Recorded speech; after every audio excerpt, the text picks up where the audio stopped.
రండి మనం వెళదాం, మన పోలిక చొప్పున మన స్వరూపములో నరుణ్ణి మన అంటే ఎవరు? కుమారుడు ఉన్నారు. ఏదైనా తోటలో ఆదామును వెళ్ళగొట్టే మునుపు ఒక బలి పశువు యేసుక్రీస్తు అనుకుందాం.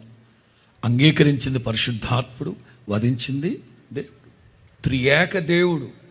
త్రియేక దేవుడు యేసుక్రీస్తు అనాదిలో నియమించబడ్డాడు, ఆదిలో వధించబడ్డాడు. అనాదిలో నియమించబడ్డాడు, ఆదిలో వధించబడ్డాడు. నిజమైన వెలుగుంది, అది వ్రేళ్ళు మొదలుకొని సమస్తాన్ని మార్పు చేస్తుంది. ఎవరిని మార్పు చేస్తుంది? 2 మాటలు.